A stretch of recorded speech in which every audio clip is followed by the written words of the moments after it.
the operations side, except for the fact that, you know, where of course this operations manual is going to be dictating what staff do and when they do it. We'd very much want to be involved in what the final product is, but in terms of taking the recommendations for what you guys think ought to be what is happening, we're happy to have you start that process and then have kind of some deeper discussions once we have that laid out.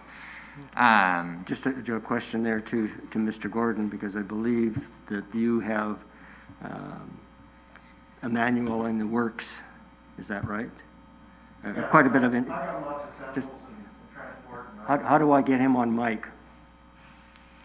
It's Which button do I push? I have lots of samples of operations manuals that we can look at, and I don't think it's a big deal to put one together. I can provide an outline that most master plans or operations manuals have put together, but it's pretty simple and straightforward. Okay, were there any other questions for Mr. Gordon? Okay, thank you. Next item up, and again, I'll take questions or whatever the thoughts are of the committee at Councillor Christopherson's discretion afterwards, but I know that there's been some hesitance around kind of a formal airport master plan because there's been a bajillion plans that have been done, but having reviewed them, I really don't think they go to the degree that I would like to see, and I think that council would like to see, for kind of setting out the overall vision. What types of businesses are we trying to attract? How are we going to improve the layouts of the parcels if needed? Should there be subdivisions of certain parcels that are encouraged to be able to maximize a particular type of use? Those types of questions are still largely outstanding right now. And so I personally think that there should be some form of airport master plan conducted, but I do know that there's been a lot of kind of negative or hesitancy around that because of the plans that have been conducted in the past and them not going far enough. So I would like to hear some of the committee's feedback on that particular point as to what's needed, because ultimately we are as a city generally really trying to move down the path of operating from master plans. So we know what the next item on the docket is. We know it's fencing, we know it's lighting, we know it's this. And it's where we want to be running from, because that provides clarity for council so they know exactly what's to come, and it provides clarity to the public so that they get confidence that we're not flying by the seat of our pants. And quite honestly, I think Merritt's been doing a lot of flying by the seat of its pants over the last decade, and we want to move away from that. So if there is an interest, we would of course very much want this committee to be deeply involved as part of that master plan process. If there's not an interest, I'd like to hear kind of your thoughts on that now, because ultimately I think it's something worth considering in terms of recommending to council. We're comfortable with moving forward with some of the items, like the OCP amendment, as well as we know that the lighting and fencing, for example, has to happen. But this might be one of the items that would be included for an upcoming budget year.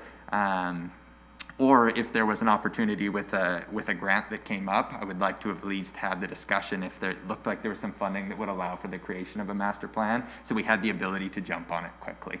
So those are largely the items that I had to present on. Councillor Christopherson, was there anything else that you were expecting from staff? Sprinkler, BCA, OCP, fencing, lighting, small box enclosure. Not on my list, but were there any committee members that had questions at all? Can we ask Sean some questions about what was... Please. May I ask Sean some questions about... Yes, if I can figure out how to get you back on here. No, I'll let's see first then. Okay. Can I ask Sean some questions about what he's said in his presentation? About the OCP, I hate this.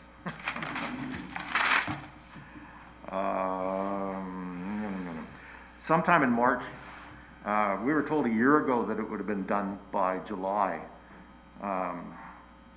Is this a given that it will be done in March, or are you looking for further input, or is there's something else that's gonna stop this from not happening in March? The OCP amendment.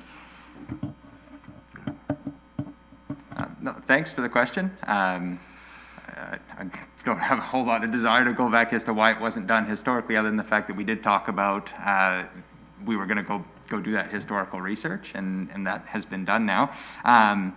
That being said, this is a council bylaw, so what I can commit to is when the bylaw is going to come forward. That's what staff can control. I can't commit to when the bylaw will be completed or done. If there's council thoughts or input, or if they wanted to go back, that's completely council's prerogative. But I think it should come as good news that the bylaw will be coming forward within a month, so. Any other questions or comments? Yes.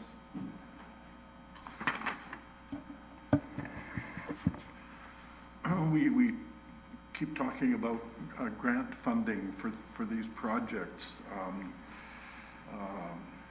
Who is going to pursue the funding, the grant funding? Is there any way that the committee should be involved in this?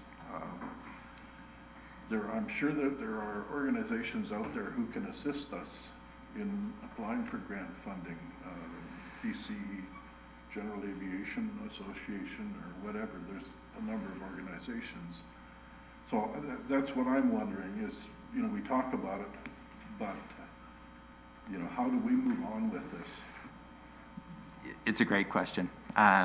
One of the things that I'm actually really proud of in the city's approach is we have probably multiplied the amount of dollars that we have applied for in recent months by about 10 versus historical kind of grant applications. We're very mindful of grants as a team right now, and we do have a grant writer who we actually got a grant to get a grant writer who's working part-time directly for us right now. So I absolutely see the committee as being integral in terms of providing input and reviewing that application and making sure that the information is correct. But we actually do have the capacity in-house to be able to draft. What we don't necessarily have is the specific expertise, the narrative that others would have. And if the committee feels that we should be bringing in some outside help to support those grant applications, I think that that's not unreasonable. It's something that it would come at a cost, I'm presuming, so it would need to go to council. But I feel much more confident about our capacity with grant applications than we've historically had.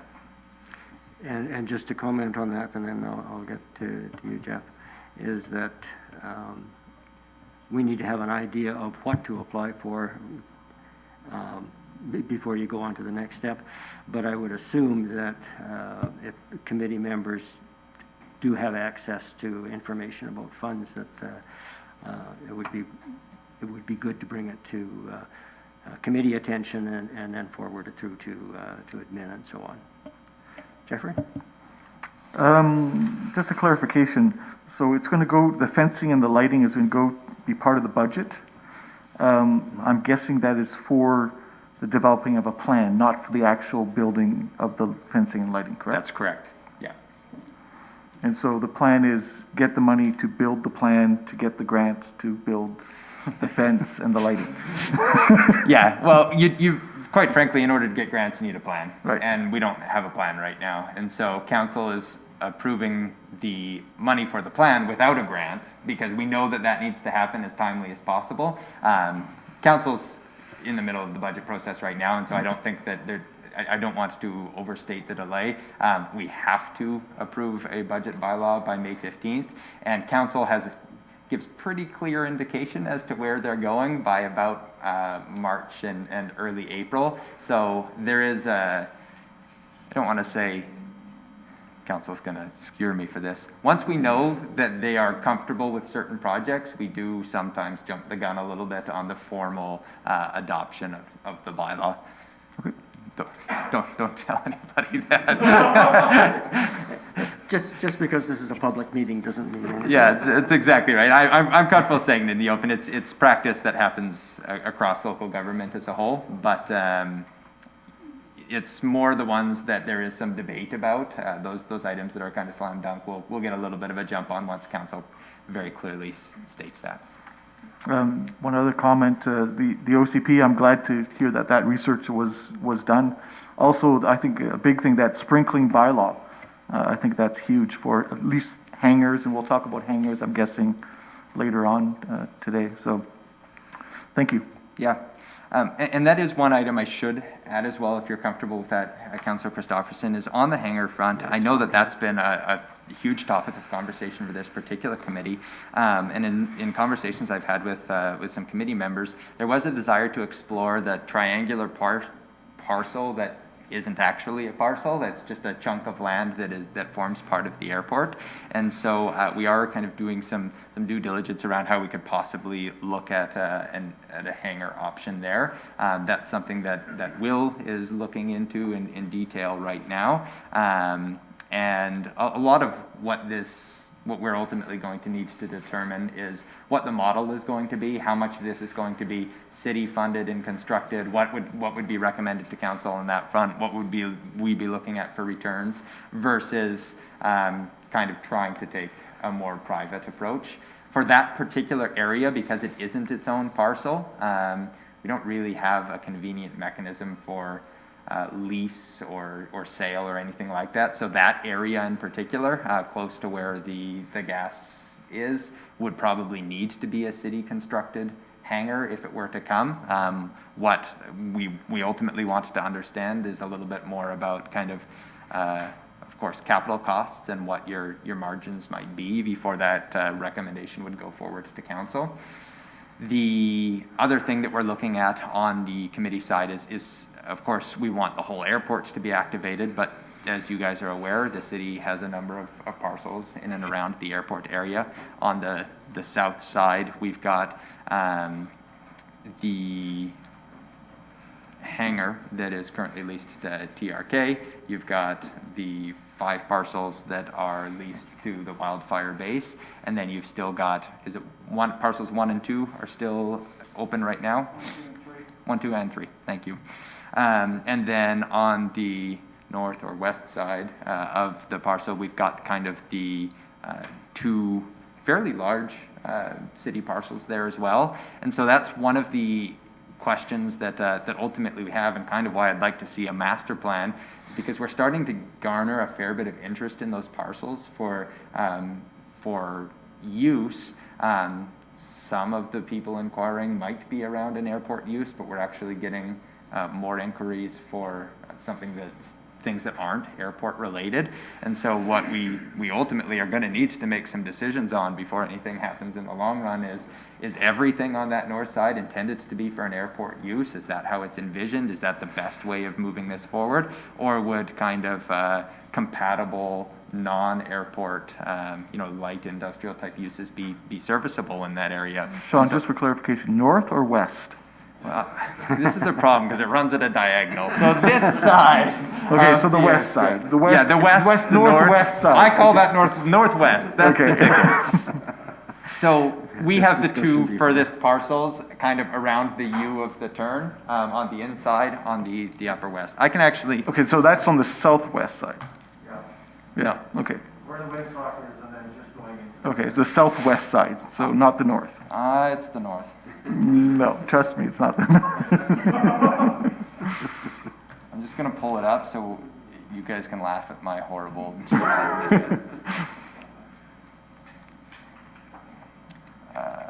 Well, we've got a bit of a chicken and an egg thing here going too, because we want suggestions from the committee as to what we would like to have up there, but the committee is also what is possible up there.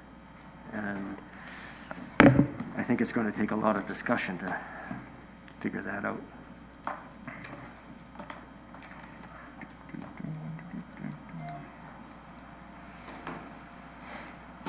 Thanks for your patience, everybody. So the city owns these 2 parcels right here, which I see Southwest. as being What? Yes, southwest. So is that not the north side of the runway? It's the northwest side of the runway. It's the southwest side of the runway. The north points towards Nicola Lake. North is moving this direction, is it not? Up. Yes. So if I'm looking at the runway, that is further south than our parcels. Our parcels are further north than the runway. Okay, whatever. I get it. But either way, this is one of the main reasons why I always struggle with using orthogonal directions when we're talking about the airport, because it runs at a dang diagonal and you can make a case for any direction. We can make an agreement that everything towards Walmart is west and everything towards the fire All you is guys east. really need to know, and what I was trying to get at, is the city also owns these two parcels as well. All of these ones here are privately held, and then we own this parcel here, which is reserved for a fire hall use. And Perfect. so, what we want to understand is, in setting out this master plan, we've got a pretty good idea that everything in here that the city owns is going to be airport related. I've got no qualms with that. This is the triangular area that I was talking about earlier, where the city may be able to do something within, obstacle limitation surfaces, if that makes sense. But it's these parcels that there are a fair number of inquiries on, both from the city parcels and that we're hearing from private owners, that there's a fair bit of non-airport use interest in that. And if it happens, it would be good in certain ways, but it would be limiting for ultimate airport development. So I think that some decisions on that front probably, needs to be made sooner rather than later, because if it is open for business, that could go and it could fill and it could really contribute to Merritt's economy sooner rather than later. And I think that would be a positive thing. But if we could develop it for airport uses and fill those up, that would also be positive. It's just that I think it would be a slower play. So I think that that's some direction. In this whole discussion, that's mostly why I wanted to know and talk about it. Do you want the committee to have a recommendation on that particular item? I think for me, this all relates to whether the committee feels that there's a need for a master plan or not. If the committee wants to go that direction, these are the primary parcels that I think are the big question. So if we wanted to do it outside of a plan and they wanted to kind of give a recommendation to council one way or the other, I think that would be appropriate. I just don't know what it would be based on right now. It would be individual opinions is all I could think of. Ray? Can you turn your mic off? Yeah. Can you turn your mic Oh, off so Ray can speak? Just push the button. Yeah. Okay, I think we're okay. So, on the northwest side there, You're a good man. Good man.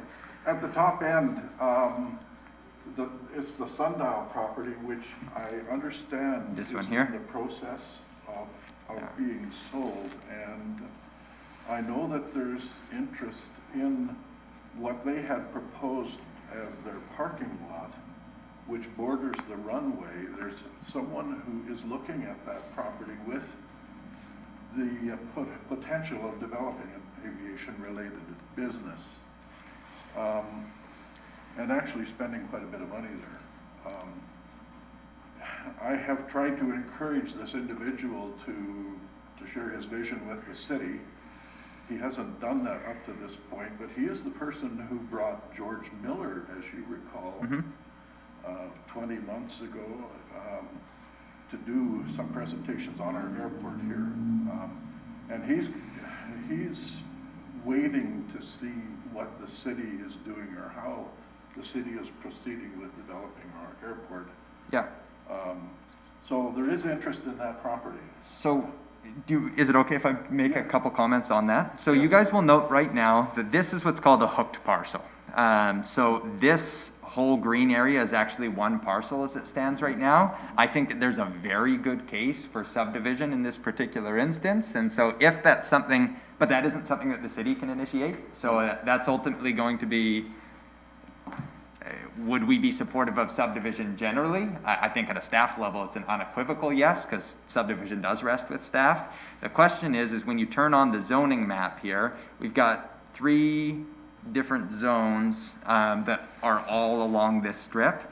This one here that is part of the Sundial parcel is light industrial, as is the large unsubdivided parcel to the south of the truck stop area. I'm really hesitant to say any directions right now. Then you have an airport commercial parcel bordering it. Then you have a bunch of service commercial parcels. One of the city's lots is split service commercial with airport commercial, and then the corner one is an airport commercial one again. So what I'm getting at is, it's a giant hodgepodge that has not as much rhyme or reason in that particular area as I would like. And so if as it stands right now, all of these ones here, service commercial can be used for certain industrial uses. All of these parcels can already be used for industrial purposes. So, and then this corner one is currently airport, and the city's one is gonna have to go one direction or the other at some point. So, I think as it stands right now, as we get inquiries, if people say, hey, I want to do this here, we'll bring that forward to the council. It's just that in my perfect world, we know exactly what we want to do with those ones that have potential access. Do we allow it? Do we require it? What's the vision for it? I hope that you guys at least understand the question that we're looking at. Doug? Talking about that area up there that's, you said something about residential. Sorry, it'd be up behind the truck stop there. Up, one more, there you go. That it? This is all industrial land. light It's industrial right now, but you Yeah. did mention something about residential. If I did, that was a complete mistake. Oh, okay. There's okay. not any, we don't have enough industrial land, in my opinion, in the city. I would like to see more industrial land, and so I don't think there's a whole lot of desire to give up industrial land for residential Okay. purposes, so. No, it's just I've had experience with residential being, non-airport residential being built around an airport, and the first thing that happens is they get in there and they start restricting hours of operation on an airport, and it makes it Yeah. really hard for people. So I just want to clarify, I personally say no residential around there unless it's airport oriented. Like they own an airplane, they want to build a hangar and a house. Yeah. Yeah, I think this is one of kind of the main commercial areas for the city. We don't have enough commercial bastions, like I'm saying, whether it's commercial, industrial. So I think that this could be a real economic hub, and I think the desire is to kind of keep it that way. I don't want to speak too deeply on behalf of council, but that's what the OCP currently envisions as well. Ray? I know there's mixed feelings on those properties along the northwest side of the runway there. Personally, if we get someone who wants to come in and do an aviation-related development, I know that that individual wants to see that as the first step in other aviation-related businesses developing along that side of the runway, and he's concerned that he would spend his money and then have some totally unrelated to aviation business come along and set up that kind of takes away from what he's trying to do there. I don't want to see that property just sit vacant there. Yeah. But at the same time, we're limited to the property we actually have available for aviation development along our runway.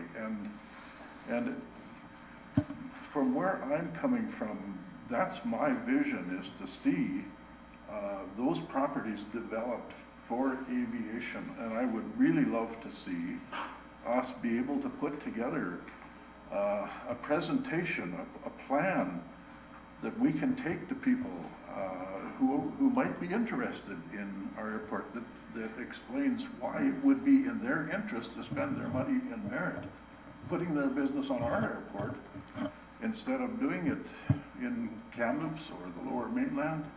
Develop a strategy, an approach that we can present to people who may be interested in spending their money here in Merritt instead of somewhere else, and why it makes sense to do that. That's where I'm at. I don't want to see it sit there empty, but I don't want to see us using it for other purposes and run out of property on which we can actually establish aviation-related business at our airport. That's where I'm at.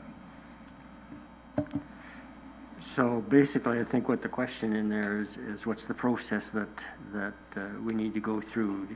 Does it need to be recommendations from the committee to the council?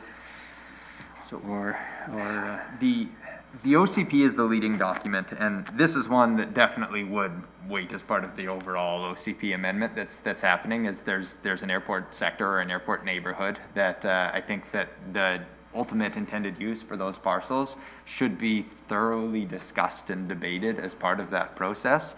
Of course, you're impacting, we're catching flack for it in a whole bunch of different ways right now. You're impacting private landowners' rights the minute you start monkeying with an OCP. Right now, they think that they can do light industrial on that, and that may or may not have higher valuation than an airport, than mandating an airport-related use. And so I don't think that will be the smoothest sailing thing. There will be people of varied opinions, but if it's what's right for the community, then it needs to be at least talked about. We need to have a good, fulsome conversation about it.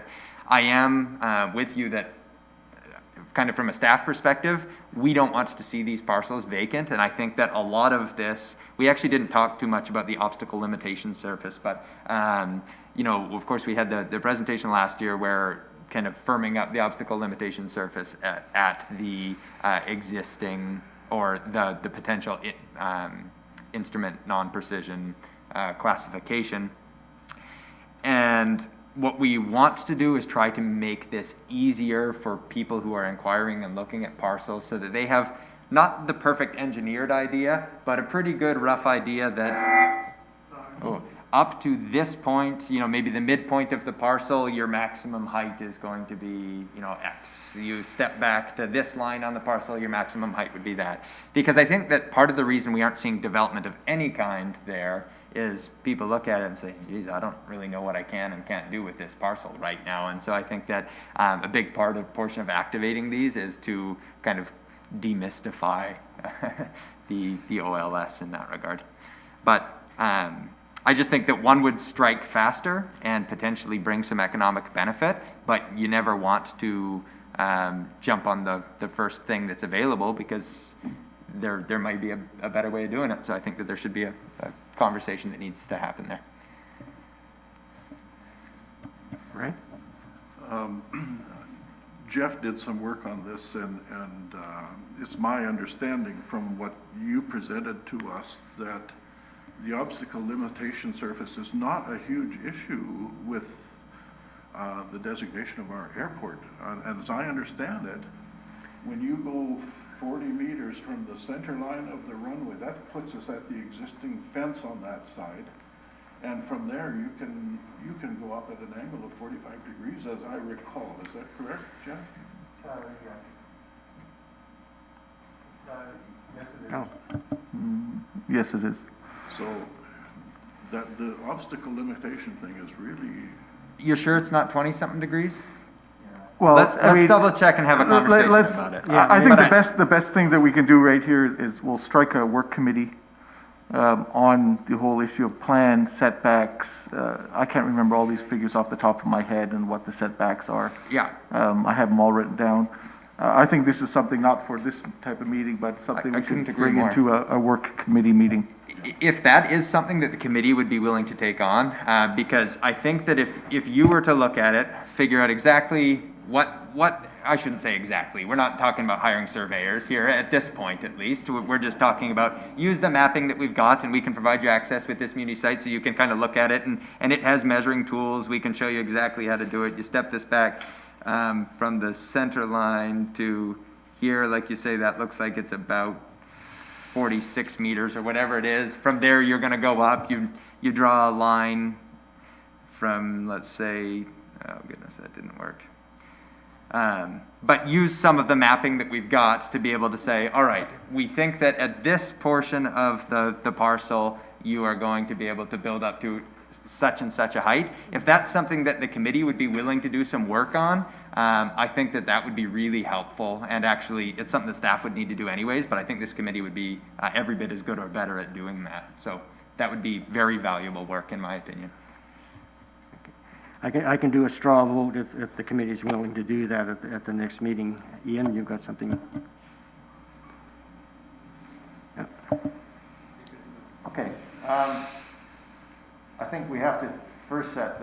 classification of the runway has already been set. And the classification of the runway dictates the OLS, not the other way around.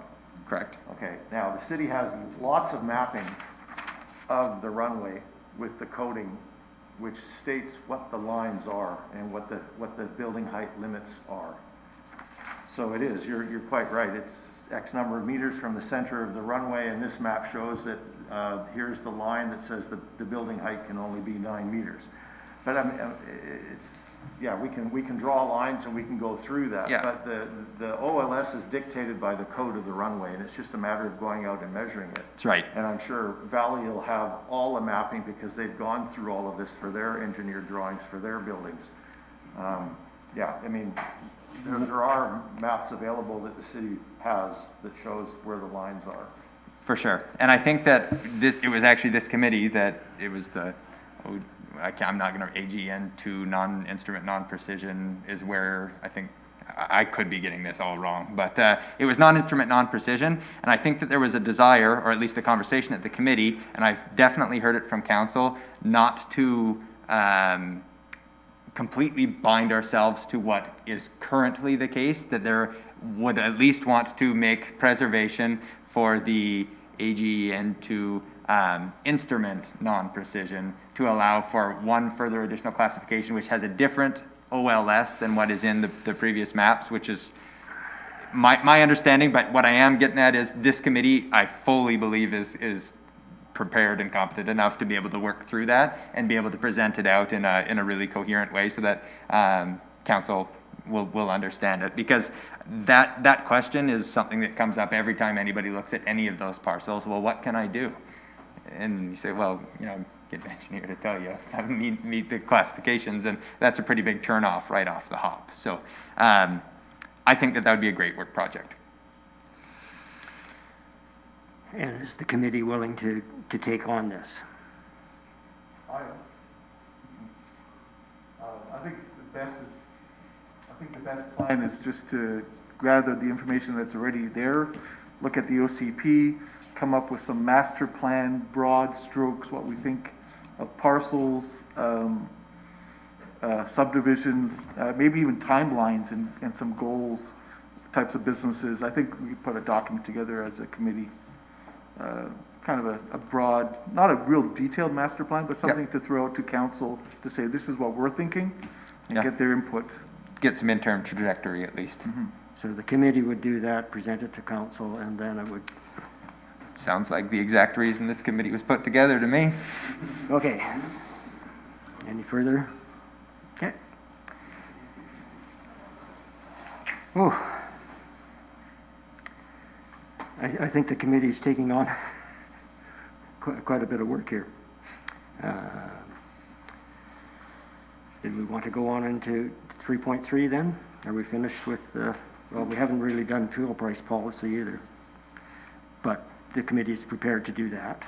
I think we have a couple more staff reports, or we've done staff updates. If you have further questions, but that's it for kind of the formal updates. Okay. Did you have a question? No.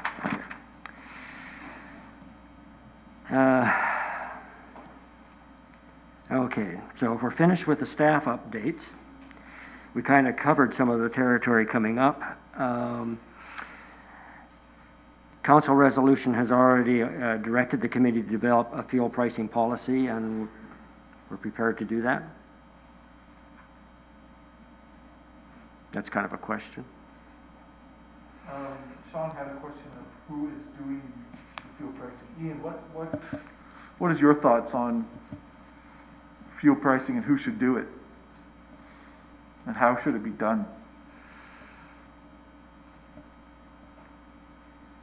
Well, I guess we have to hear from Yep. council,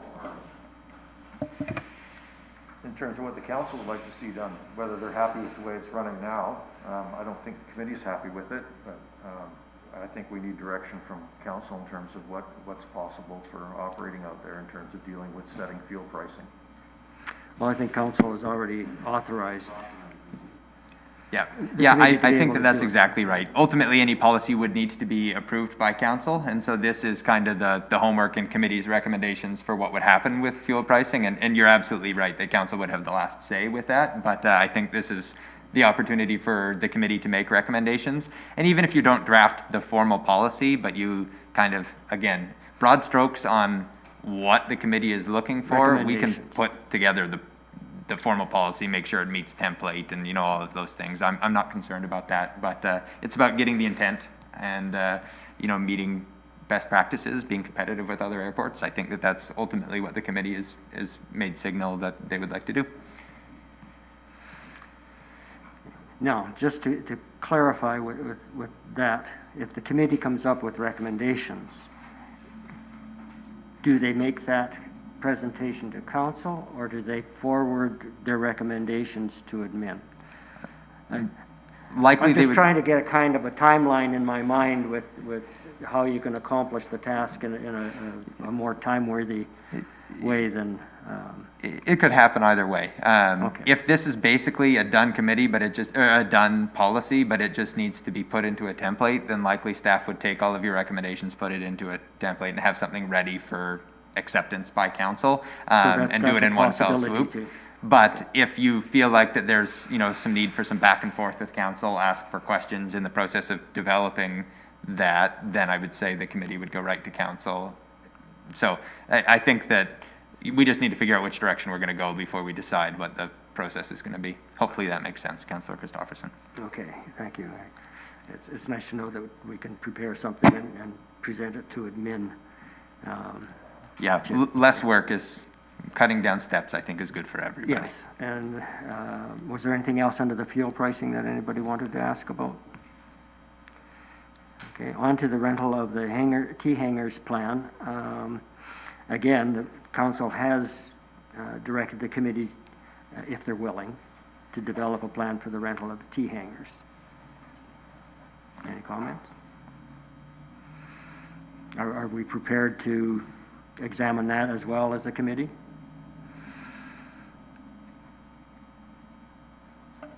Jeffrey?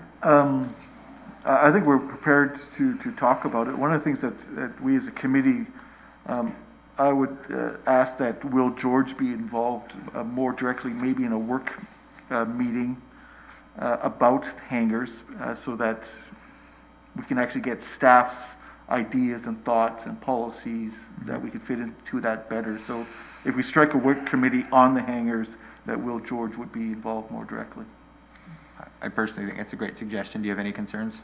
Well, realistically, I would like to see this, if you guys are gonna create an omnibus kind of broad strokes plan, I think that this should just be one element of that plan instead of a separate, distinct thing. Is there any concerns on that? I think it is, one of the things that we need to develop, and I've been trying to get my head around, and that's why I'd like to have Will George more involved, is what is the city's ideas, what can, kind of a private-public partnership to move the hangars forward. And I don't think I have my mind about how we could do that and develop that. Yeah. I think it is something that should be part of the master plan, but also separate, that we can kind of have a conversation, a deep conversation of what we're actually thinking as a committee, Yeah. as a city. Yeah, I get what you're saying, I think. Ultimately, when I look at the whole airport, we need to figure out what we're doing with land use, hangars, everything under the sun needs to be answered, lighting, fencing. We still need to go through that process. But when it comes to kind of the economic development, commercialization of the airport aspect, I think hangars becomes very quickly one of the top, if not the foremost topic of discussion. And so I absolutely agree with you that I think Will should be integral with that. I think that there is, a significant economic driver here that will benefit the community at large. But because the city has parcels, I don't want to understate that the city will also directly benefit, and that benefits taxpayers when the city's doing well. And so I look at these as investments, and I've had conversations with Will as what kind of return period are we looking at? If there was a $250,000 investment that has a chance of bringing in $50,000 a year, well, put that forward to council, that's as close to a slam dunk as you're gonna hit, right? If it's a $500,000 investment that brings in 50,000 a year, maybe it's less of a slam dunk, but it might still be a great idea. And so I think that a lot of that kind of beginning kind of financial, how does this work as an investment and where would it go? What types of instruments or what types of hangars would there be a market for? I think a lot of that preliminary work needs to be done so that we can put forward a great recommendation to council that says, you put this in, there is demand for it, we've talked with all of these different people, here's what the estimated costs are gonna be, here's where it could go, here's what you're gonna make in rent, here's what the average hydro is. Like, if we can say that, you're gonna say, oh gosh, council's gonna love you guys forever for saying, this is the type of work that needs to be done in order for us to make really good decisions. So just want to clarify that if we're having a work session, that we have the ability to access staff at a work session? Yeah, I've got no problems with that. Just wanted to clarify that. Yeah. Good, thank you. We're building up an inventory of work. Anything else with the rental of T-hangers plan? Okay. And we've basically covered 3.4, which is the airport operations manual. I think we threw it out at Ian Gordon and the committee. So are there any other additional comments you want to make about the operations manual and developing it? And again, I would presume then that we have access to city staff if we have need to do so. Is there any comment, Ian? No, I think that's great. Okay. Okay, that pretty much covers the agenda as circulated. Any other comments? Councillor Luck? Thank you, Councillor Gustafson. I mentioned to you the other night, I have a question from a member of the public. A citizen's asked me to present a question. Please don't shoot the messenger on Oops. this one. I thought you were on. There you are. I've been asked by a citizen to ask a question of this committee, and I'm simply the messenger, so I'm bringing that to the committee here. This citizen has asked, should this committee be looking at a relocation of the airport? That is his question. He wants to know, before we build up that area and everything, he would like to know, should we be discussing moving the airport? My question to him was, where? But I'm just throwing it out there. He asked me to ask it. I've asked the question. My response? Mr. Gordon, you hit the button first. Did you happen to ask him why? I don't think he knows why, but anyway, he's asked me to ask the question. Yeah, because it's been brought up a lot in the past Yeah. about expanding the airport, and that if you wish to expand it, beyond 5,000-foot runway or something like that, is there any other locations for the airport? I think when it was done prior to the first airport plan that was done in 2003, they looked into that, and there really is nowhere else. And it's been there a long, long time, longer than not quite as long as Merritt, but almost. Right? So just a couple of things. When George Miller was here doing his presentation 20 months ago, I understand it is, one of the suggestions he made was that we consider changing the name of our airport to Merritt Regional Airport, and I'd like to see suggest that our Airport Advisory Committee bring that up at our next meeting for discussion. I think that there probably is some value in his suggestion, or he wouldn't have made it. He's an expert in his field. So I'd like to see us talk about that. The other thing I'd like to I can add it to the say work is session. thank you to staff for the work that they've done on our terminal building. Big improvement in our washrooms out there and in the main part of the building. And I really am glad to see that happen. So thank you. Good, thank you. Anything, This is more directed, Charlie, and when Andrew was up at the airport, we kind of walked over and looked at the tie-down area on the main apron. And we had a discussion just between him and I about the old tie-downs and how they've been either torn out by snow plows or what have you over the past. And there really isn't tie-downs established beyond what's already parked there with current aircraft. There is a gentleman coming to town, he's bringing 3 of his airplanes up here, and I'm wondering, did Andrew talk to you at all about looking at maybe sort of redoing the old line of aircraft parking? He did, yeah. So that it's going to be part of the spring program. We're just trying to get through the winter, and then we'll get that done for you. Great. So we don't need to put in a request or anything? No, we'll make it happen. All right, good, thank you. Anything else? Okay, well then, this section of the meeting will come to a close, but now we have a closed session, and I'm not sure who all is involved. Is everybody here, or staff doesn't need to be here?